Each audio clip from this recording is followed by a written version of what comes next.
ya el tema de patología es más complejo, poder entender a diferencia del trauma, porque el trauma es un cuerpo muy básico. Desde la primera clase yo les fui diciendo en caso del paciente politraumatizado, por ejemplo, y el manejo de lo que es la vía aérea, les he dado las pautas, les he dicho, tenemos un manejo de vía aérea temporal, tenemos un manejo de vía aérea definitivo. Sin mentirles, tengo 7 exámenes, 7, y les puedo mostrar, están separados, en el que me ponen para manejar la vía aérea sonda nasogástrica como respuesta. ¿Qué significa eso? Me ponen para manejar vía aérea sonda nasogástrica, uno que no sabe nada de anatomía, no todos, esas 7 personas. 2 que no han debido venir a una sola clase, porque yo les he dado eso en la clase. No puede ser que alumnos de octavo semestre me digan que la sonda nasogástrica es para manejar la vía aérea.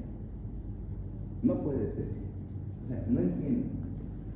Yo no entiendo cómo van a mantener una vía aérea poniéndole una sonda nasogástrica. ¿Dentro de qué cabe? Dentro, no sé qué piensan. No sé en qué estaban pensando esas personas. Pero las respuestas están así, son respuestas totalmente fuera de lo normal en un examen tan básico. Todavía si hubiera algún acercamiento en cuanto a las respuestas, ya lo pasaría, pero sonda nasogástrica. O sea, por favor, eso tiene que estar claro. Tenemos un sistema que es el digestivo, y tenemos otro sistema muy diferente que es el respiratorio.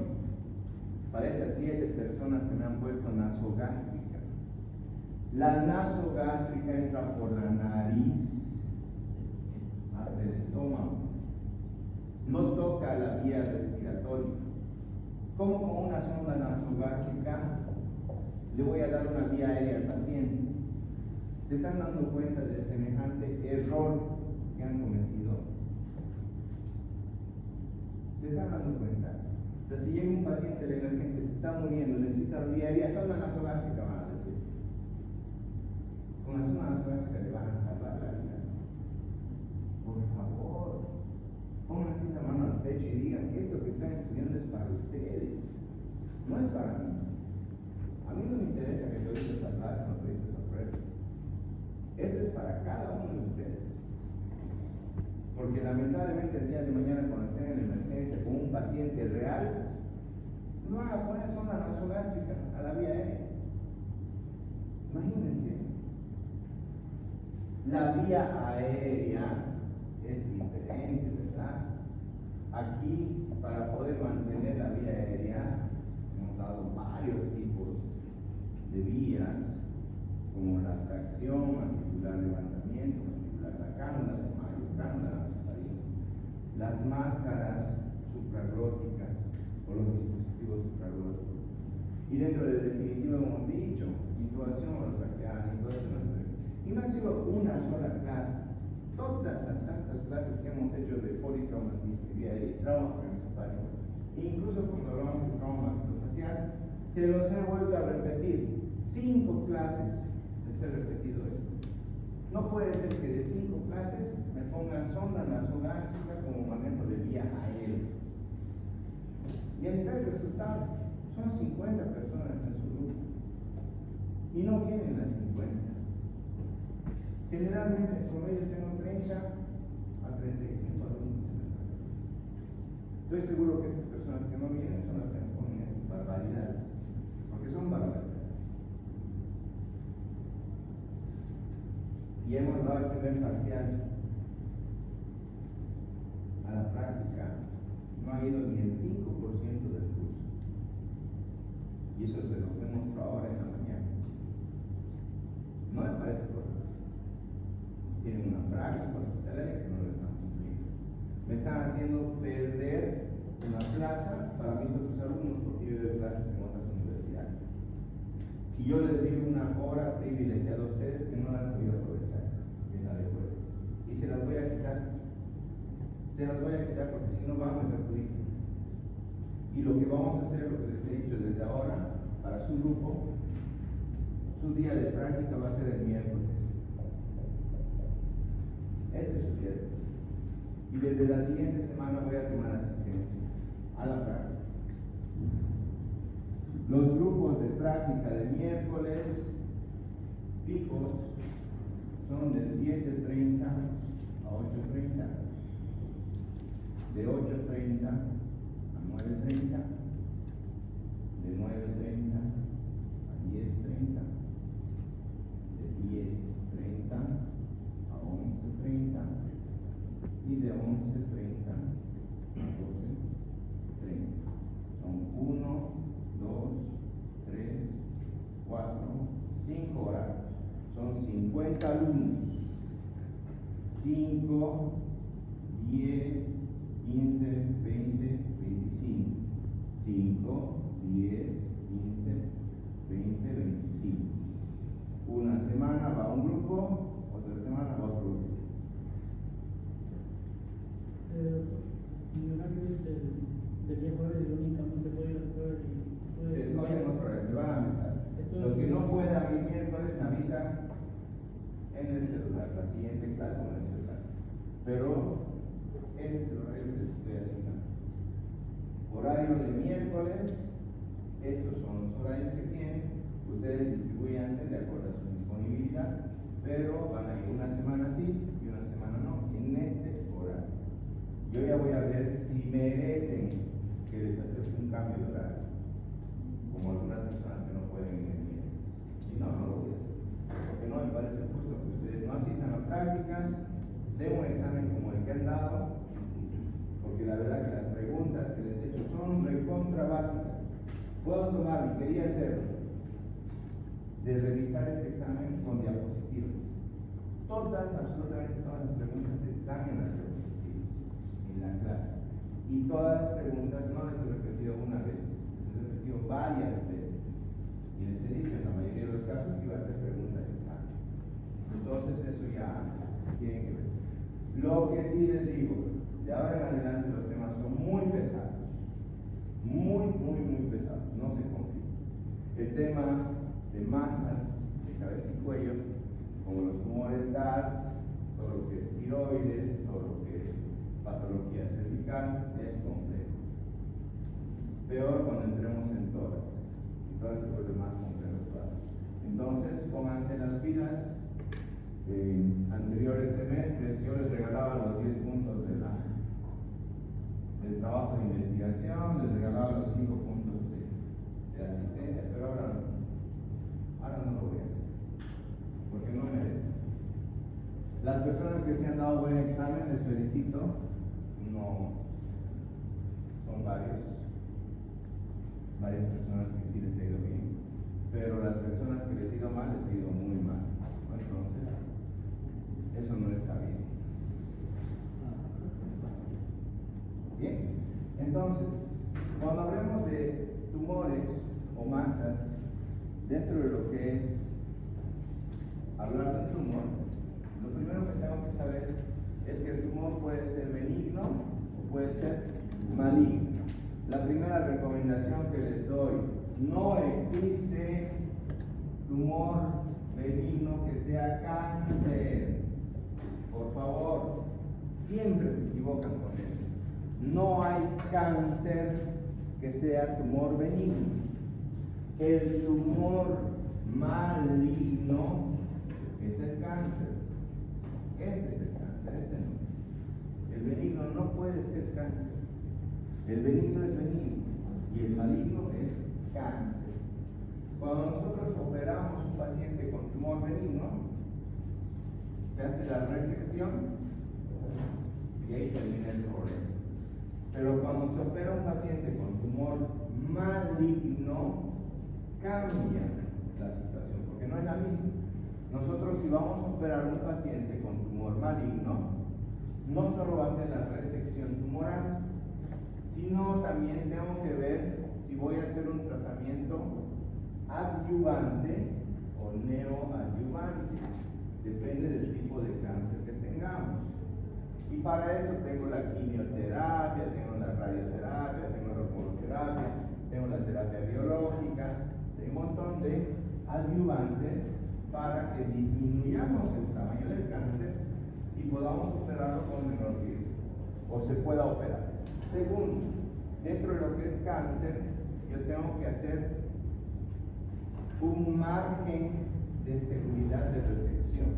Y para poder hacer ese margen de seguridad de resección, tengo que mandar esta pieza a una biopsia por congelación.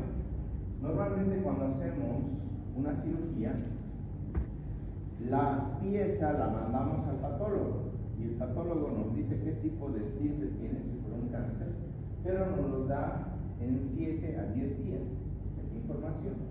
Cuando nosotros tenemos un paciente en la cirugía que le voy a hacer una biopsia, se llama congelación. Cuando yo mando la muestra durante la operación y en 10 a 15 minutos el patólogo me va a decir con la muestra con cortes grandes si esta pieza tiene cáncer o no tiene cáncer, y segundo, si el margen está comprometido o no. Si yo tengo, por ejemplo, un margen cefálico comprometido, entonces yo tengo que ampliar mi margen cefálico. Para eso sirve la congelación, para que yo pueda ampliar los márgenes del tumor cuando hago la resección. Pero no acaba ahí. Cuando yo hablo de cáncer, siempre el cáncer se va a diseminar, no se queda ahí. Entonces, la diseminación del cáncer la podemos tener por vía linfática. Este cáncer también se puede diseminar por vía hemática y también se puede diseminar por continuidad. Entonces, imagínense, si yo tengo un paciente con un cáncer de lengua, ese cáncer no se va a quedar solo en la lengua, se va a ir al piso de la boca, se va a ir al paladar, se puede ir al labio, se puede ir a diseminar localmente. Sí o sí va a haber diseminación linfática. Entonces, si yo voy a hablar de masas, tengo que conocer, tengo la obligación de conocer cuáles son los grupos linfáticos que tengo en mi organismo. Entonces, por lo menos en mi materia, que es cabeza y cuello, tenemos que conocer bien al detalle toda la distribución ganglionar cervical y la distribución axilar, que es donde va a ir el cáncer. Entonces, no solo es conocer la vía linfática, sino también conocer cuáles son los niveles ganglionares. En la región cervical tenemos 6 niveles ganglionares.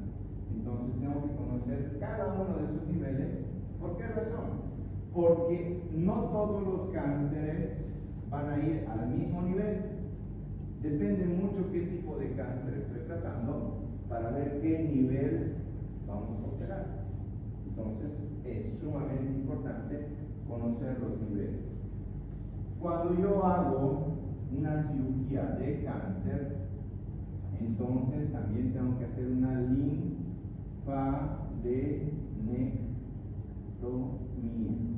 O sea, tengo que sacar los ganglios. Una linfadenectomía, sacar los ganglios junto con la piel. Yo no puedo operar un cáncer si no le saco ganglios también. Y eso no solo es del cuello, no solo es de la cabeza, también se aplica al tórax, al abdomen. Si yo voy a operar un colon, voy a operar un estómago, igual tengo que hacer un vaciamiento ganglionar, una linfadenectomía. Depende mucho también qué tipo de cáncer es para que se disemine por vía hemática. Normalmente esto nosotros lo conocemos como MTS, que son las metástasis. En el hospital tengan mucho cuidado cuando hablen con estos términos. Yo no puedo decir, el paciente de la cama no tiene cáncer. No, es un CA o es un proceso prohibitorio. Yo no puedo decir en una visita médica que el paciente tiene cáncer. Se dice CA o se dice proceso prohibitorio. Tampoco puedo decir metástasis. Se dice MTS. Cuando ustedes presenten un paciente, tienen que presentarlo de una MTS. Las metástasis dependen mucho del tipo de cáncer. Por ejemplo, si yo tengo un cáncer gástrico, sé que va a ser metástasis a pulmón, sé que va a ser metástasis a hígado y me va a ser metástasis a peritoneo. Esas son las metástasis típicas. Entonces, para cada uno de los tumores que vamos a ver de cabeza y cuello, tiene metástasis de preferencia, no son las mismas. Y es lo que tenemos que conocer. Entonces, de esta manera yo voy a ver si este paciente tiene un tumor maligno resecable, porque hay criterios de irresecabilidad dependiendo cuán comprometido esté el tumor en base a la diseminación por continuidad y en base a la discriminación hemática. Entonces, yo voy a tener pacientes que ya tienen cáncer en el pulmón, que ni aunque yo le haga un trasplante pulmonar voy a poder salvar ese cáncer. Entonces yo tengo que saber cuáles son mis limitantes también en cuanto a este aspecto. Cuando nosotros operamos un paciente con cáncer, después de la cirugía también me sirve esto. Depende mucho del tipo de cáncer para ver si yo le voy a hacer después de la operación quimioterapia o le voy a hacer radioterapia, ¿no? En general, para no complicarnos mucho, cuando hablamos de tumores, los tumores que más me interesan son los tumores TARS. ¿Qué son estos tumores? Son los tumores del tracto aéreo digestivo superior. Si yo estoy hablando del tracto aéreo, ¿cuál sería? Aéreo superior, la tráquea y los bronquios principales. Tracto aéreo. El tracto aéreo va a empezar desde la nariz, ¿verdad? Vamos a entrar a la cavidad oral, a la región orotraqueal, ¿verdad? Entonces, todo ese sistema, entramos a tráquea, bronquios, bronquiolos, pulmón. Todo ese es el tracto aéreo. Superior sería arriba de la tráquea, inferior sería debajo de los bronquios.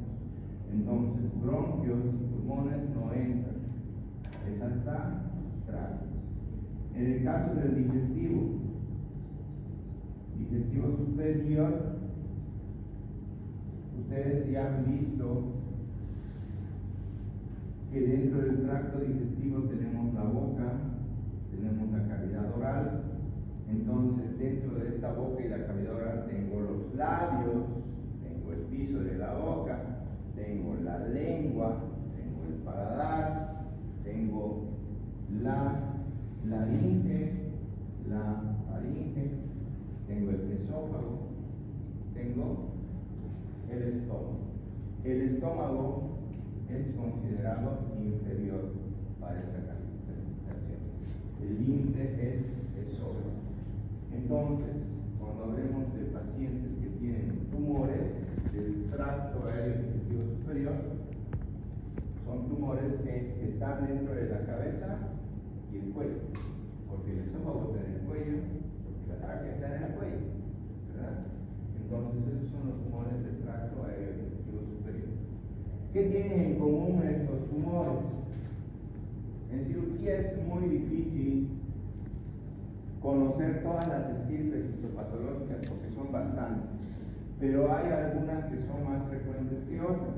Entonces, normalmente cuando hacemos una división del tracto digestivo, todo lo que es colon, intestino delgado, estómago, vía biliar, corresponde al adenocarcinoma.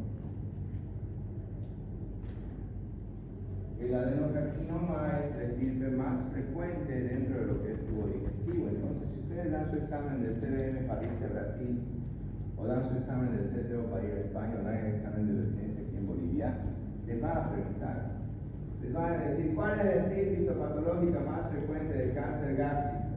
El adenocarcinoma. ¿Cuál es la más frecuente del intestino delgado? El adenocarcinoma. ¿Cuál es el más frecuente del colon? El adenocarcinoma. Fácil. todas las estirpes están relacionadas al carcinoma cuando hablamos de tubo digestivo, a excepción del ano y del esófago. Esófago, junto con la nariz, la boca, los labios, la lengua, el esófago, la tráquea, habíamos dicho que todo esto son tumores TATs. Los TATs tienen en común al carcinoma epidermoide. Entonces, cuando hablemos de tumores TATs, vamos a tener como histopatológica principal al carcinoma epidermoide.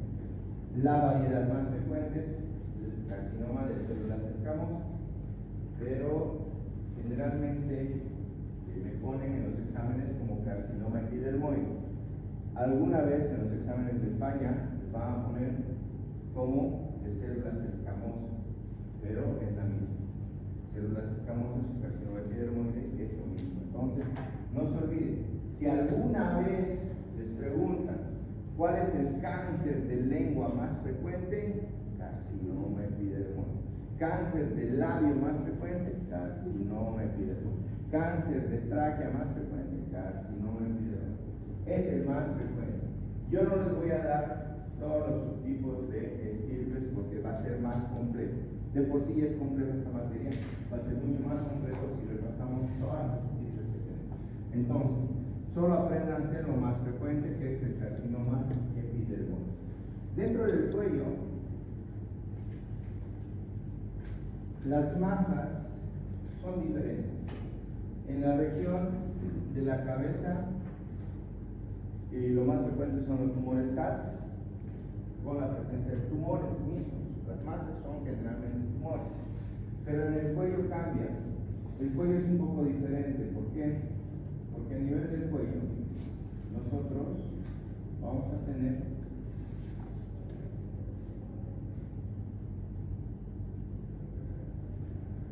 divisiones anatómicas importantes. Y dentro de esas divisiones, la presencia de masa va a ser diferente. ¿Por qué? Porque no solo va a ser tumor. Además del tumor, puedo tener alteraciones congénitas. Los quistes congénitos son muy frecuentes acá en la región cervical. Entonces, tenemos que conocer.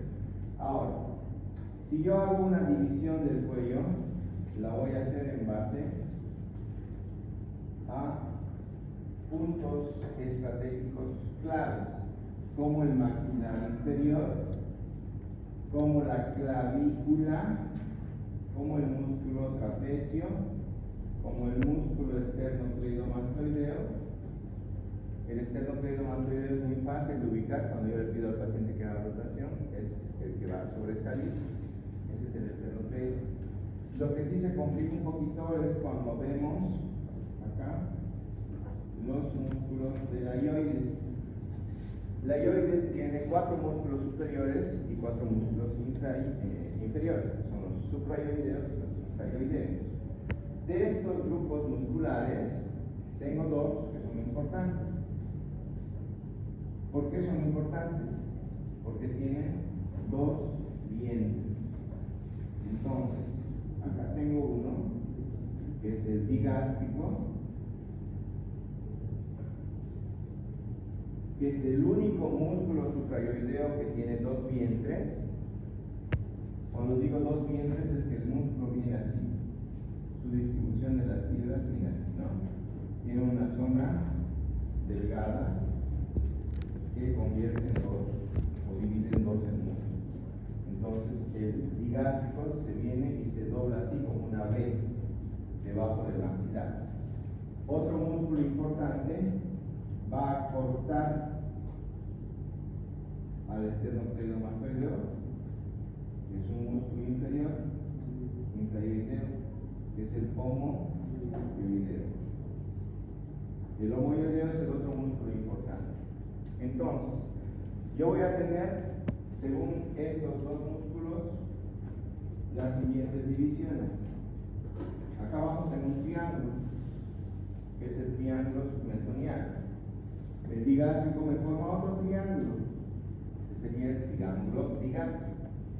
Por encima del homoideo voy a tener otro triángulo, que es el carotidio superior. Por debajo del homoideo voy a tener otro triángulo, que es el carotidio inferior. Y en la parte posterior tengo el triángulo posterior o triángulo supraclavicular. Entonces, tengo el triángulo submentoniano, tengo el triángulo digástrico, tengo el carotidio superior, tengo el carotidio inferior y tengo el posterior. ¿Por qué es tan importante conocer estos triángulos? Porque en cada uno de estos triángulos vamos a tener patologías específicas que no se repiten. Hay algunas que sí se van a repetir, como los abscesos y como los lipomas, pero hay otro tipo de patologías que no las vamos a repetir y son muy importantes. Entonces, tiene que quedar claro que tenemos 1, 2, 3, 4, 5 triángulos cervicales. ¿Cómo vamos a evaluar? Ya habíamos indicado la presencia de las masas, las evaluamos a la exploración física.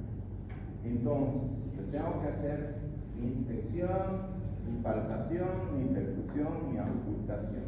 Cuando yo tenga una masa, la masa la voy a evaluar en base al cita por su regla. Que eso aplica no solo a la cabeza y al cuello, sino a todo el cuerpo. Si ustedes tienen una masa en el antebrazo, en la pared abdominal, en los miembros inferiores, vamos a explorar de esta manera, definiendo lo que es la situación. Si yo tengo un tumor en el cuello, por ejemplo, voy a poner masa situada en la región cervical. Si es anterior, cervical anterior. Los límites. En el cuello es bastante fácil porque ya tengo los límites marcados.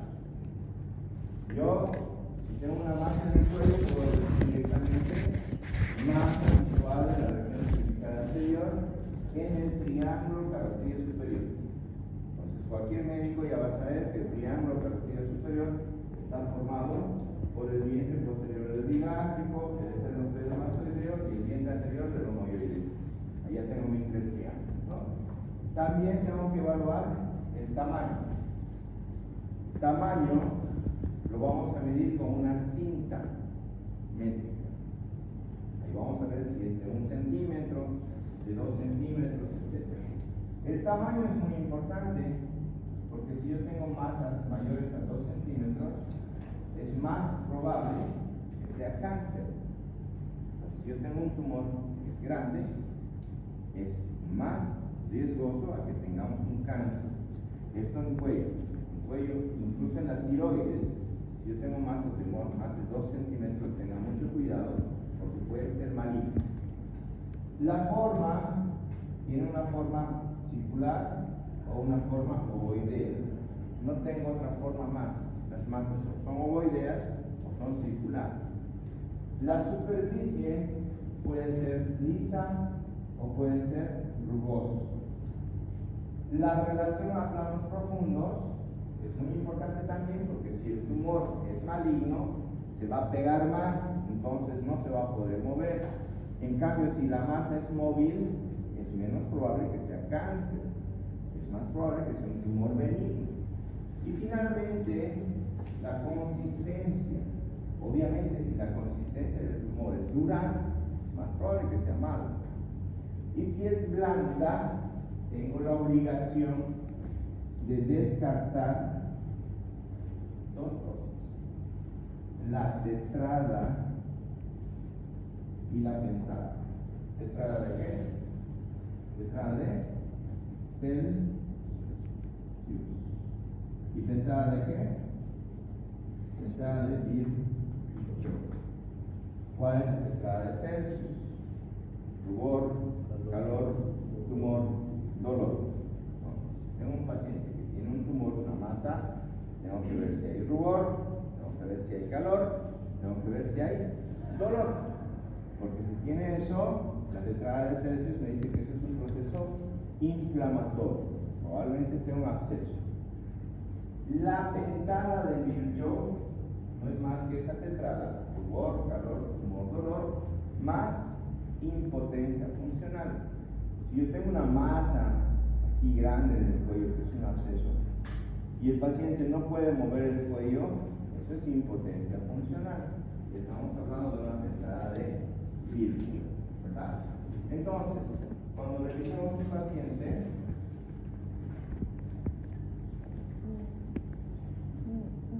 acá, dentro de lo que es los tumores TAS, no se olviden que si estamos hablando de cavidad oral, vamos a ver que los labios, paladar, carrillo, úvula, orofaringe, lengua, forman parte de estos tumores TAS, ¿verdad? La exploración siempre va a ser en base a la inspección, palpación, percusión, auscultación. Eso los que ya han ido a la práctica saben que tienen que repasar. No pueden ir a repasar sin saber que es una inspección o una palpación. En la inspección nosotros tenemos la obligación de ver si hay alguna asimetría o deformidad tanto en la cabeza como en el cuello. En la inspección tengo que ver si tengo cicatrices, si tengo alteraciones en la coloración, tengo alguna lesión que vaya fuera de lo común, y dentro de lo que son los niveles ganglionares, que les había dicho son 6, también se exploran en esta zona. Entonces, mis 6 niveles ganglionares son el submentoniano, el 2, el 3 y el 4 están en relación a la yugular. Tengo un yugular superficial o superior, yugular medio, yugular bajo, que sería yugular alto, el nivel 2, yugular medio, el nivel 3, yugular bajo, el nivel 4. El nivel 5 es el supraclavicular, el nivel 6 es el nivel central. Entonces, yo tengo que conocer estos niveles. Vamos a ver cuando hablamos tiroides, tumores de tiroides, la importancia de conocer cada uno de estos niveles. Muy importante, especialmente este nivel, el nivel 6, para tumores de tiroides. Entonces, el nivel 1 es el submentoniano, el 2 yugular alto, 3 yugular medio, 4 yugular bajo, 5 posterior y 6 el nivel central, que sería el preesternal. En cuanto a lo que es la semiología, además de ver la distribución, tengo que palpar. Entonces, en la palpación les aconsejo que sea con el paciente sentado, siempre detrás del paciente, y en lo posible traten de utilizar guantes. Vamos a empezar por la cadena anterior, la submentoniana, que es el nivel 1. Hacemos una palpación bilateral con las dos manos, así como les estoy explicando hoy, ahorita les estoy explicando el tórax, la primera clase, cuando hicimos historia clínica. Y entonces nadie se acuerda de esta clase. Ojalá ahora sí se acuerden, ¿no? Cuando vean, pues hacemos la palpación del nivel ganglionar 1, luego me voy al 2 para poder palpar todo lo que es niveles ganglionares de la región yugular. Tengo que apretar el músculo, pedirle al paciente que gire a un lado y traccionar el músculo esternocleidomastoideo. De esa manera voy a poder retirar, porque los ganglios se encuentran detrás del músculo, al lado de la vena yugular. Entonces, si yo no hago esa tracción, no voy a poder valorar esos ganglios. Esa es la tracción que tienen que hacer. Traccionamos los músculos y palpamos si hay ganglios aumentados de tamaño. Ganglios tenemos, pero se van a palpar cuando estén aumentados de tamaño. Después pedimos que el paciente haga hiperextensión. Tocamos la parte más sobresaliente, que es la manzana de Adán, o el cartílago tiroides. Le pedimos al paciente que junte saliva y le pedimos que degluta para valorar la glándula tiroidea. Vemos la movilidad de la tráquea y vamos a ir finalmente al nivel 6, que es el nivel central. Después que terminamos la parte anterior, nos vamos a la parte posterior para ver si hay alguna más. ¿Cuándo vamos a hacer percusión y auscultación? Cuando tenga una patología. Hay tumores, como los tumores del glomus carotidio, que yo palpar, percutir y auscultar, porque vamos a tener alteraciones cuando tengamos esta patología. Entonces, dentro de los puntos claves son conocer los ganglios, explorar sistemáticamente palpación bimanual, tener mucha énfasis en lo que es tiroides, y esto de acá se especifica por su récord, ¿no? La descripción de las masas. Cívica por su récord, no se olviden: situación, límite, tamaño, forma, superficie, relación y consistencia. Anatómicamente el cuello es muy importante porque después de la piel tengo este músculo que es el músculo platisma, es bastante extenso, y la poneurosis de mi músculo es el que va a dar el límite para que yo defina penetración en el trauma. Si quito el platisma, voy a ver la vena yugular superficial, voy a ver el músculo del esternocleidomastoideo, que habíamos dicho que va a ser referencia para mis triángulos. Entonces, no se olviden que este músculo es sumamente importante para hacer la descripción. Si nosotros quitamos el músculo del esternocleidomastoideo, vamos a ver el hueso hioides y los músculos suprayoideos y los infrayoideos. Como les había explicado, tengo un solo músculo digástrico de dos dientes, que es el suprayoideo, que se llama digástrico, y solo tengo uno infrayoideo que tiene dos dientes, que es el homoyoideo. Estos dos músculos son los que me van a dar mis límites para los triángulos cervicales. Detrás de los músculos infrayoideos tenemos la tráquea, detrás de la tráquea tenemos el esófago. Entre la tráquea y el esófago es el paquete vasculonervioso cervical. Siempre va con su nervio, su vena, su arteria. En el caso de la región cervical, los nervios son los laringios recurrentes superior e inferior, que son ramas del vago, son la vena yugular profunda, y tengo la arteria carótida interna. Entonces, este es mi paquete vasculonervioso cervical. Otro límite habíamos dicho que es el trapecio, el borde del maxilar inferior y la clavícula, ¿no? Tomando en cuenta la parte media como rama media para poder hacer la descripción de los triángulos. Además de las zonas musculares, es importante recordar que en la parte central tenemos la glándula tiroidea. Eso es sumamente importante cuando hablemos de esta patología para saber cómo tratar un tumor benigno de glándula tiroidea y también cómo se trata un tumor maligno de glándula tiroidea. ¿Qué más es importante dentro de la región cervical anatómicamente hablando? Acá hay un nervio,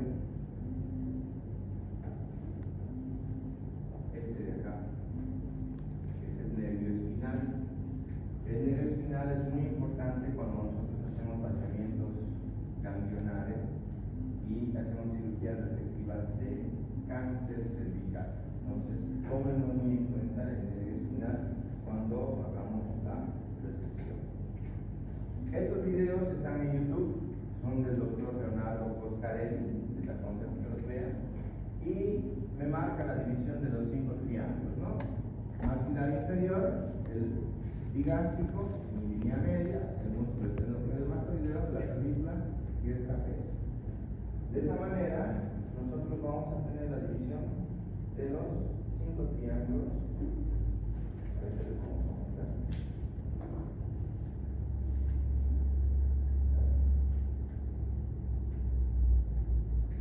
Que van a estar formados el submentoniano por el maxilar inferior, la línea media y el vientre anterior del digástrico. El digástrico que va a estar formado por el maxilar inferior, el vientre anterior del digástrico, el vientre posterior del digástrico, el carotidio superior por el vientre posterior del digástrico, el vientre anterior del homoyoideo y el esternocleidomastoideo. Entonces son 3 músculos que forman el triángulo carotidio superior. Muy importante porque es el único. El único triángulo que tiene 3 músculos de paredes es el carotidio superior. El carotidio inferior, la línea media, el homoyoideo y el esternocleidomastoideo. Y el triángulo posterior que está formado por la clavícula, el esternocleidomastoideo y el trapecio. ¿Se entiende esto? ¿De los triángulos? ¿Sí? Es la segunda vez que repasamos. Ya lo hemos hecho acá en la pizarra y ahora acá. Son 5 triángulos: submentoniano, ligártico, carotidio superior, inferior y el posterior. ¿Por qué son tan importantes estas divisiones? En cada zona, como habíamos visto, vamos a tener los niveles ganglionares. Entonces, si hablamos, por ejemplo, de submentoniano y ligártico, tenemos el nivel 1 de los ganglios cervicales. Si hablo de triángulo carotidio superior, voy a tener el nivel 2 y el nivel 3. Si hablo de carotidio inferior, voy a tener el nivel 6 y el nivel 4. Si hablo de triángulo posterior, pues tengo el nivel 5 como probabilidad de tener masas dependientes de los ganglios. Si el ganglio aumenta de tamaño, ¿cómo se llama? Linfadenopatía o adenopatía, ¿no? Entonces, las adenopatías también pueden ser causales de masas cervicales. Les repito, estos videos están en YouTube, los pueden ver por el momento que ustedes quieran. La masa cervical, en general, la vamos a explorar. ¿Por qué razón? Por la gran cantidad de malignidad que tiene. Casi el 90% de los tumores cervicales son malignos.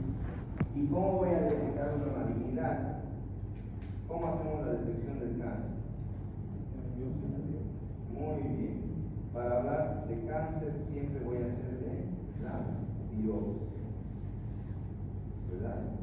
Entonces, la biopsia acá generalmente puede ser una biopsia por función, puede ser con aguja gruesa o aguja fina. Cuando es con aguja fina se llama PAP, función, aspiración con aguja fina. Generalmente este es un examen citológico.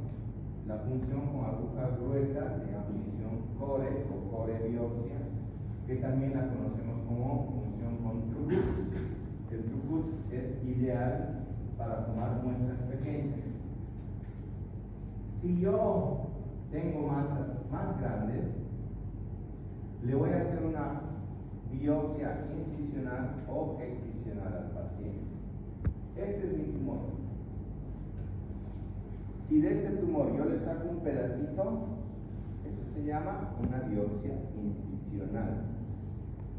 Si yo agarro el tumor y saco todo el tumor, lo mando a la profundidad, se llama biopsia excisional, porque estoy sacando todo el tumor. No confundan que si le hago biopsia significa que no le he sacado el tumor, le estoy sacando el tumor. Por eso tengo que especificar si es incisional, si es excisional o por función. Es muy importante para hacer el diagnóstico de historia clínica, porque generalmente estos pacientes, las masas cervicales crecen tardíamente. No se va a presentar en una semana, en 2 semanas, son meses que pasan para que se manifieste el tumor y el paciente va a bajar de peso generalmente. Al examen físico vamos a tener los hallazgos que habíamos mencionado en cuanto a civita por su recto. Y dentro de los exámenes complementarios podemos hacer ecografías, tomografías, resonancias de la región cervical, pero lo fundamental es hacer la triple endoscopía. La triple endoscopía es esto de acá, que consiste en hacer una laringoscopía, que por ese medio yo voy a ver cavidad oral, voy a ver laringe, que es lo que me interesa, puedo hacer una esofagoscopía, que es una endoscopía digestiva alta, y puedo hacer una broncoscopía para ver si hay alguna lesión traqueal. Entonces, son estudios muy importantes, tanto lo de la esofagoscopía como la broncoscopía, para poder hacer una sospecha diagnóstica. Y además, que cuando hacemos estos estudios bajo visión directa, podemos tomar biopsia directamente durante el procedimiento. Entonces, es muy importante. Cuando hablamos de tumores en la región cervical, si son de corto tiempo, una semana, 2 semanas, hasta un mes, siempre piensen en inflamatorio. No sé si alguna vez les ha pasado, pero a veces cuando uno se resfría o cuando tiene diarrea, puede tener un aumento de los ganglios linfáticos en la región cervical. Y eso va a pasar. Pasa en 2 semanas a un mes, niños es mucho más común los procesos inflamatorios, pero los que tienen hijos no se asusten cuando vean masas cervicales. Eso es lo más común, que sea por una infección urinaria, por un resfrío, por una infección diarreica, por una diarrea, ¿no? En cambio, si pasa más tiempo, meses, es más probable que sea tumor. Y si son años, es más probable que sea congénito. Para definir congénito, pues hay que ver que esto venga desde hace tiempo, desde la niñez, ¿no? El 90% de los tumores en niños son adenopatías inflamatorias. Entonces, eso yo no voy a operar. Por favor, los niños no se operan. Los niños generalmente son inflamatorios. Y van a tener todo el proceso inflamatorio, como los síntomas de fiebre, dolor, malestar, tos, y los signos que habíamos visto como la tetrada de Cedric.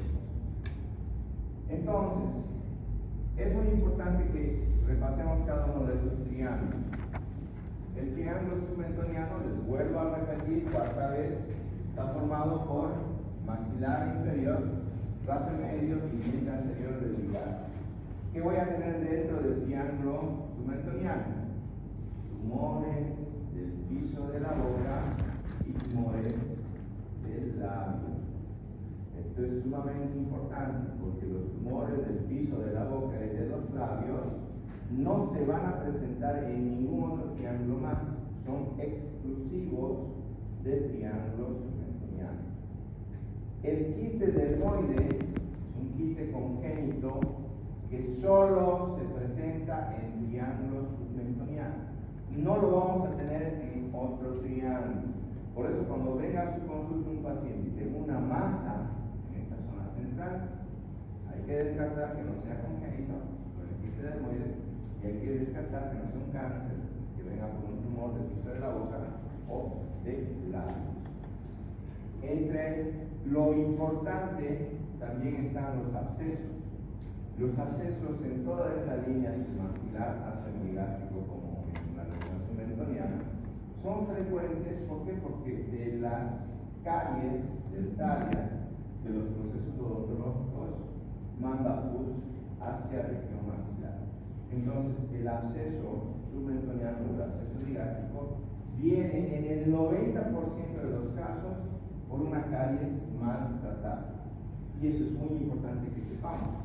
Hay que saber diferenciar si es un absceso o es un tumor. Y eso lo vamos a hacer con la clínica.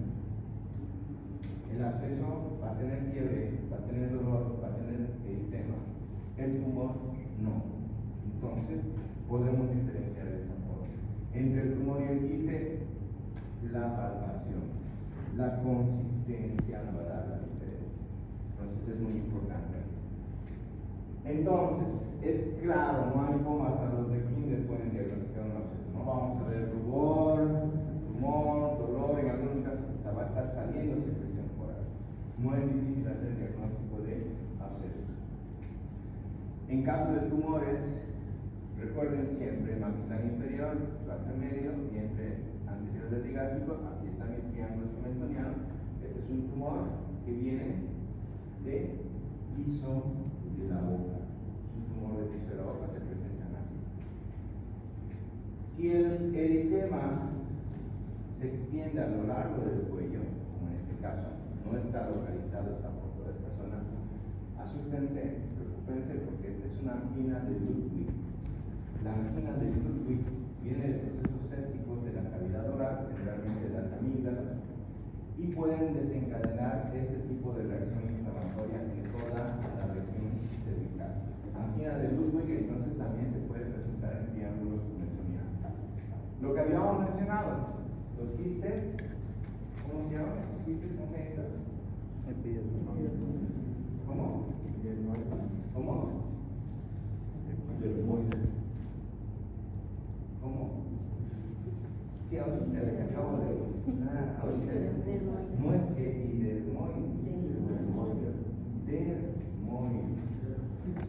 dermoide. Fíjense siempre el detalle, pacientes jóvenes, 9 años, 10 años, 13 años, son personas jóvenes. Y les van a decir, desde que soy niña tengo esa masa ahí. Listo, ya está el diagnóstico. Para operar un quiste dermoide siempre se hace por piso de la boca, se hace una pequeña incisión en piso de la boca y se extrae el quiste. Nuestro segundo triángulo es el digástrico. Miren, es muy diferente lo que pueden encontrar en digástrico a lo que pueden encontrar en subentoniano. Lo único que se repite es el absceso. Puedo tener abscesos digástricos también. Pero acá en esta región digástrica, su principal característica son las glándulas salivales. Ustedes se han hecho torrino, ¿verdad? No han hecho salivales. ¿Cuántas glándulas salivales tenemos? ¿Cómo se divide?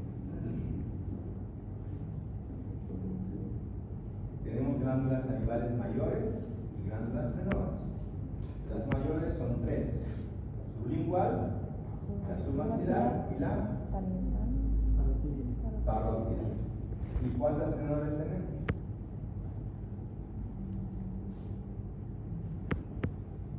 ¿Cuántas? Por 5 puntos para su segundo partido. ¿Quién quiere ganar 5 puntos a la una? 5 puntos a las dos. Son 5 puntos. 5 puntos a las. Nadie quiere ganar. Entonces ya están bien preparados para la segunda parte. Son 200. Más de 200 glándulas salivales menores que están distribuidas dentro de la cavidad oral, en paladar, en carrillos, en toda esa zona, ¿no? Entonces, si yo voy a tener una masa en triángulo digástrico, primero descartar absceso. Segundo, descartar patología de glándulas salivales. ¿Qué tipo de patología puedo tener? La glándula salival se puede inflamar. ¿Cómo se llama cuando se inflama? Itis, ¿verdad? El prefijo o el sufijo es itis. Entonces, si tengo una inflamación de glándula salival, va a ser una cialodicitis. Las cialodicitis pueden dar más. Ahora, no se llama cialodicitis cuando es de parótida. De parótida es parotiditis. Las parotiditis también me da una masa en este triángulo. Entonces, es importante saber aquí.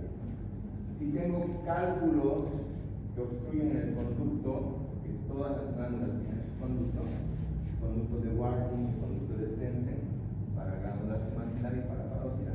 Si obstruyen estos con cálculos, se llama cialolitiasis. La cialolitiasis también me puede dar masa a nivel digástrico.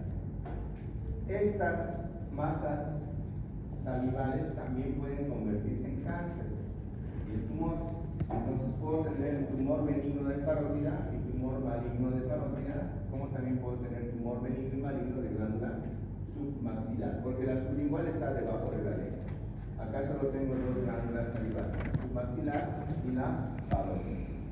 Entonces, tumores de glándulas salivales también me pueden dar masa a nivel del triángulo digástrico. Otros tumores vienen de los tumores TATS, como son tumores del trígono retromolar. Entonces, tengo tumor de piso de la boca y labios, que es TATS también, que va a subentoniano, y TATS del trígono retromolar, que va a digástrico. Y finalmente, ganglios, ¿no? Vamos a tener adenopatías por diseminación linfática de tumores de cara y de pabellón auricular. Estos pueden darme masas a ese nivel. Lo que les decía, este es el triángulo digástrico, se los presenta. Aquí está: borde maxilar inferior, vientre anterior del digástrico, vientre posterior. Este es un absceso, ¿verdad? Acá tenemos una parotiditis, que también es consecuencia de una inflamación de la parótida. A estas masas de región digástrica hay que tener mucho cuidado de lo siguiente. Por acá pasa un nervio, que es el nervio facial, y si las masas son muy grandes, pueden comprimir el nervio y darle una parálisis facial. Eso es más común en tumores malignos de parótida, por eso hay que tener mucho cuidado. En tumores de parótida, entonces, de glándulas salivales, el adenoma pleomorfo es el más frecuente. Estamos hablando de benigno. Si ustedes hablan de tumores de parótida, 80% son de parótida. En general, de las glándulas salivales, 80% son de parótida. 80% son benignos y 80% son adenoma pleomorfo. En segundo lugar está el tumor de Warthin, que es el conducto de la glándula suprarrenal. Lo más importante es recordar que si el tumor es maligno, esta glándula tiene un lóbulo superficial y uno profundo. Se va a afectar el lóbulo profundo cuando sea cáncer, y entonces va a afectar el nervio facial. Voy a tener una parálisis acompañada. Pero no solo la parálisis me va a definir el compromiso, sino la evolución prolongada, la parálisis facial periférica, la masa dura de más de 2 centímetros y fija, me va a dar sospecha de malignidad por un tumor de parótida. Bueno, algo que les quiero comentar, uno de sus compañeros me dijo que tenemos una hora aquí al lado que está funcionando los aires. Entonces, si hasta la siguiente semana no nos agregan este aire, por favor, la clase que sea la 203, ¿no? 203 o 4. ¿Ya? Porque es muy caliente. Y veo muchos que están durmiendo. Entonces, yo estaría preocupado. Con las notas que han sacado estaría muy preocupado. Pero bueno, ¿quieren dormir? No hay problema. En el triángulo carotídeo superior tenemos a los tumores del glomus carotídeo, tumores nerviosos, al quiste branquial y a las adenopatías metastásicas. Entonces, vamos a tener en este triángulo el tumor del glomus carotídeo, el tumor nervioso como el schwannoma y el quiste branquial. Miren, aquí hay otro quiste característico. Me olvidé de algo muy importante, que en el triángulo submentoniano tengo otro quiste más, congénito, que es el quiste tirogloso. Entonces tenemos dos quistes congénitos en triángulo submentoniano, el tirogloso y el dermoide. En triángulo carotídeo superior solo tengo uno, que es el quiste branquial. Algo súper importante, el quiste branquial no lo voy a tener en otro triángulo, es netamente exclusivo del triángulo carotídeo superior. Esta es pregunta de examen. Siempre les pregunto dónde queda el quiste branquial. Es en el triángulo carotídeo superior. El quiste branquial es en el triángulo superior. Entonces, el branquial es tan específico que se forma, miren, en el músculo esternocleidomastoideo, en el borde anterior del tercio superior. Es ahí donde vamos a tener el quiste branquial. Este es un quiste congénito. El glomus carotídeo, recuerde que está en la bifurcación de la carótida. Carótida principal, carótida interna, carótida externa. Es ahí donde se encuentra el glomus. Es aquí donde yo voy a encontrar, cuando palpe, meta mi mano adentro y hago una palpación bilateral, bimanual, voy a tener un latido de la masa, y cuando yo oculte la masa voy a tener un soplo por la compresión del glomus. Lo ideal sería hacer una tomografía con reconstrucción en 3D, esta la tenemos en el vacío, y vamos a poder ver de esta manera, ¿no? Esta es la razón por la que les aconsejo que ustedes, cuando salgan de médicos generales, no se animen a operar masas cervicales, porque muchas veces nosotros pensamos que es lipoma, es grasa, y van a ver ustedes que eso no es lo más frecuente. Imagínense que estén queriendo sacar un glomus carotídeo, que tengan la carótida acá, y la perforen, no va a vivir su paciente, se va a morir, 5 minutos se muere su paciente. Entonces tengan muchísimo cuidado, ni siquiera es para el cirujano vascular para poder resecar un glomus carotídeo por la relación que tiene con las carótidas, ¿no? Muy delicada esta cirugía. Dentro de lo que es triángulo carotídeo inferior, vamos a tener una o dos clases para hablar netamente de carotídeo inferior, porque aquí está la tiroides.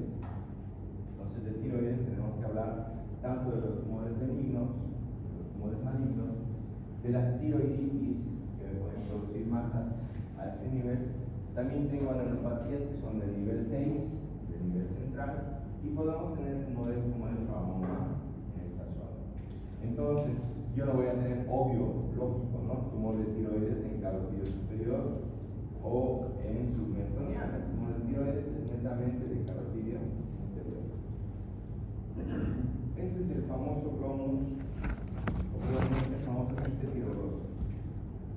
El quiste tiroides se presenta delante del hueso ioides, un poquito por encima, y generalmente cuando se saca el quiste tenemos que sacar parte del hueso ioides, no lo podemos dejar así. Si nosotros no sabemos operar quiste tiroides, vamos a dejar al paciente con una fístula cutánea, y las fístulas cutáneas por quistes congénitos son muy difíciles de tratar. Entonces, no se metan a eso, que es bien complicado, porque tenemos que sacar parte del hueso ioides para poder sacar todo el conducto del quiste tiroides. Finalmente, estamos con el triángulo posterior. Del triángulo posterior no hay muchas excepciones. Tenemos generalmente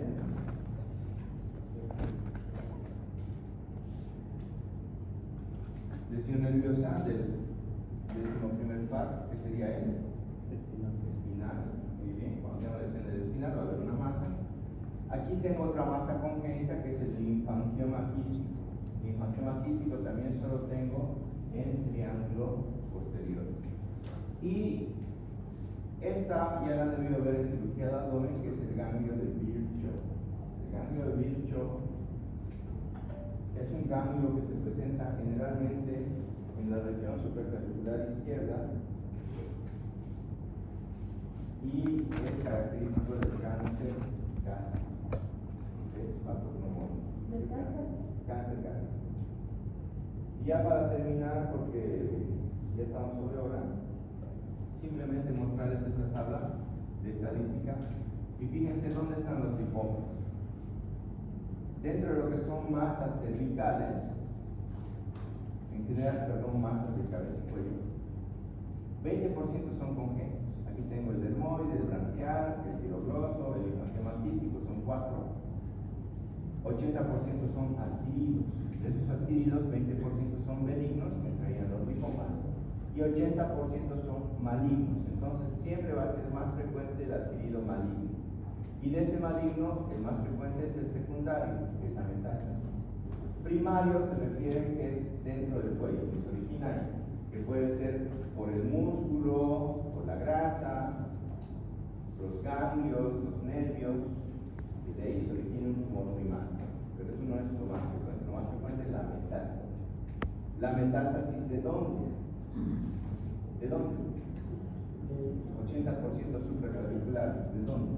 ¿Más? ¿De qué? ¿Digestión? No entendí nada. De los tumores. Eso. De los tumores TAC. El 80% son TAC. Tumores del tracto aéreo digestivo superior. Fíjense, lo más frecuente es lo que vamos a hablar. Estamos hablando de lo más frecuente. Los tumores TAC son los que me van a producir mayores masas a nivel de la cabeza y del cuello. Podemos tener tumores intraclaviculares, sí, como el cáncer gástrico, que va a ser su ganglio de Virchow, o también cáncer de colon, pulmón o mama puede hacerme adenopatías a nivel cervical. ¿Sí? Ahí terminamos, vamos a continuar la siguiente semana por cuestión de tiempo. Las personas que quieran ver sus notas se acercan y las que no se pueden.